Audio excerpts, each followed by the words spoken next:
Hello students, let's see this question. The question says match the following. आपको दो columns दिए हैं. एक कॉलम में कंपाउंड लिखे अंडरलाइन करे हुए कुछ रिएक्शंस दे रखे हैं और कॉलम टू के अंदर इक्विवेलेंट वेट है. तो हमें अकॉर्डिंगली करेक्ट ऑप्शन चूज करना है. ठीक है. सो इक्विवेलेंट वेट हमेशा क्या होता है? Molar weight divided by n factor. ठीक है. सो एन फैक्टर निकालने के डिफरेंट डिफरेंट मेथड्स होते हैं for different reaction. So accordingly हम ये सॉल्व करेंगे क्वेश्चन. तो सबसे पहले क्या है? P2H4 चेंज कर रहा है PH3 में एंड P4H2 में. सो यहाँ पर फॉस्फोरस की जो ऑक्सीडेशन स्टेट है ये कितनी होगी आपकी? -2 हो जाएगी. देखो एक एक बार निकाल के दिखा देती हूँ फिर समझ जाना. P2H4, ये 2x फॉस्फोरस को x मान लो. ठीक है. और 4 हाइड्रोजन की हो जाएगी +4 इक्वल्स टू 0. तो x की वैल्यू कितनी आ जाएगी? -2. ठीक है. इस तरीके से यहाँ पर फॉस्फोरस की हो जाएगी -3 और यहाँ पर कितने की होगी? P4H2 में कितनी होगी? 4x +2 is equal to 0. So x कितना हो जाएगा यहाँ पर? -1/2, -0.5. सो यहाँ पर कितनी है? -0.5 है. ठीक है. सो -2 से -3 जा रहा है, डिक्रीज हो रहा है, और -2 से 0.5 जा रहा है यानी कि इंक्रीज हो रहा है. सो इसमें क्या हो रहा है? इसका रिडक्शन भी हो रहा है और ऑक्सीडेशन भी हो रहा है. ठीक है. तो जब भी किसी एक सब्सटेंस के अंदर या एक रिएक्शन के अंदर आपको रिडक्शन और ऑक्सीडेशन देखने के लिए मिलता है तो वहां पे एन फैक्टर निकालते हैं. 1/n final is equal to 1/n oxidation plus 1/n reduction. ठीक है. सो ऑक्सीडेशन क्या हो रहा है? -2 से -0.5 जाना इज ऑक्सीडेशन. ठीक है. सो -2 से -0.5 जाने में चेंज कितना आया? 1.5 का चेंज आया. -2 था, देखो -2 है, -2 से कहाँ गया? -1 गया, और -1 से कहाँ गया? 0.5 गया. तो चेंज कितने क्या आया? यहाँ पे 1 का चेंज, यहाँ पे हाफ का चेंज. तो 1.5 का चेंज आया ना. ठीक है. 1.5 का चेंज आया. और कितने एटम्स के लिए आया? कितने फॉस्फोरस दे रखे रिएक्टेंट में? 2. सो 1.5 into 2 that is 3 plus 1 upon reduction जो हो रहा है -2 से 3 में जा रहा है, -3 में. तो चेंज कितने का आया? 1 का. और कितने एटम्स के लिए? 2 के लिए. सो कितना हो जाएगा? 1 into 2 that is 2.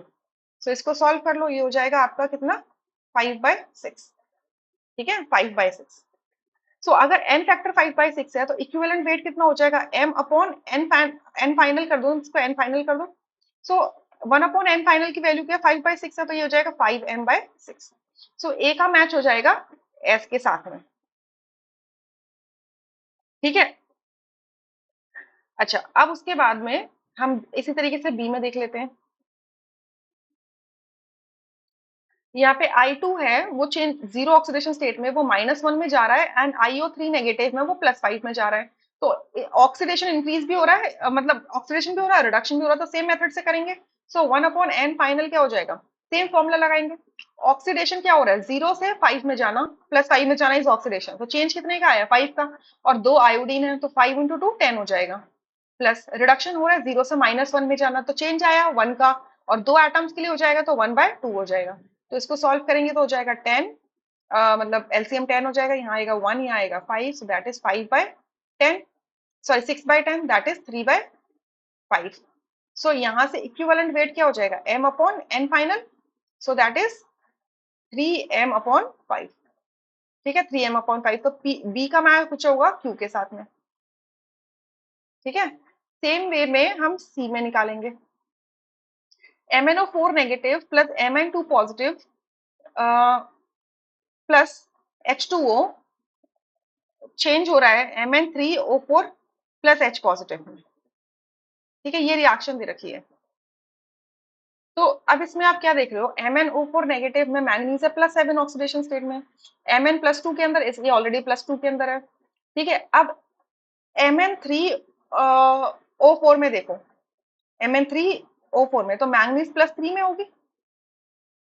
Sorry, manganese किस में होगा? +4 में होगा.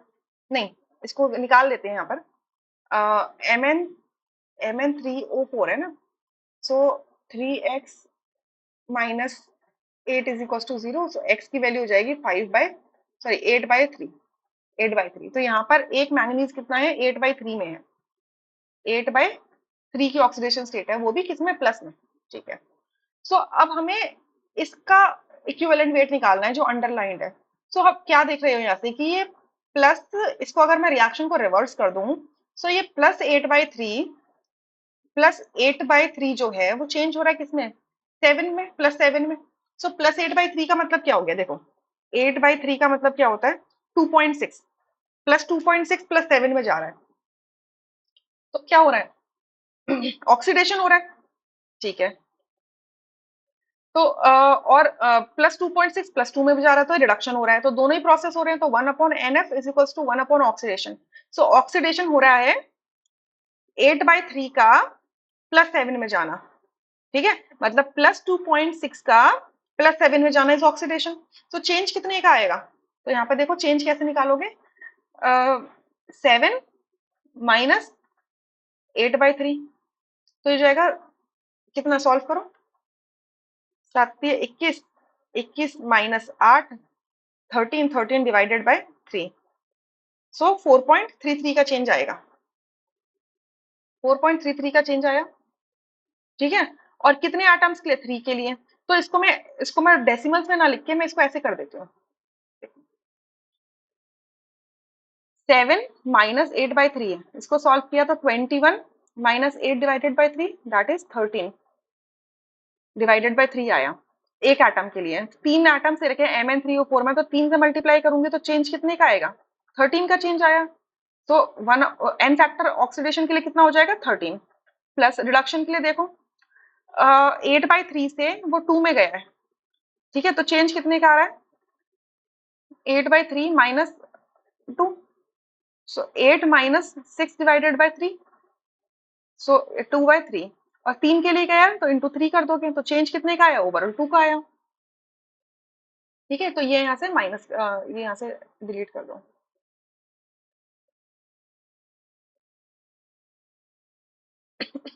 ठीक है। अब इसका एलसीएम ले लो, तो एलसीएम लोगे तो 13 × 2 आएगा, और ये 13 + 2 हो जाएगा, तो हो जाएगा 15/26। सो इक्विवेलेंट वेट क्या हो जाएगा इसका, 15m/26। सो सी का मैच हो जाएगा आर के साथ में, ठीक है। सिमिलर बेसिस पर डी का भी निकाल लो। अब डी में आप क्या देख रहे हो, H3PO2 है, यहाँ पे फॉस्फोरस की ऑक्सीडेशन स्टेट +1 है, PH3 में इसकी ऑक्सीडेशन स्टेट -3 है, एंड H3PO3 के अंदर इसकी ऑक्सीडेशन स्टेट +3 है। सो 1 से -3 जाना इज रिडक्शन, 1 से +3 जाना इज ऑक्सीडेशन, ठीक है। सो सेम प्रोसेस में करेंगे, 1/NF, ऑक्सीडेशन हो रहा है 1 से +3 जाने में, तो चेंज कितने का आया, 2 का, एक फॉस्फोरस है तो 2 × 1 = 2, रिडक्शन है 1 से -3 में जाने का, तो चेंज कितने का आया, आपके 4 का चेंज आया, और एक ही एटम के लिए आया तो 1/4 कर देंगे, इसको सॉल्व करेंगे, एलसीएम लेंगे तो आ जाएगा 3/4 टोटल सॉल्व होके, तो इक्विवेलेंट वेट क्या हो जाएगा इसका, 3m/4।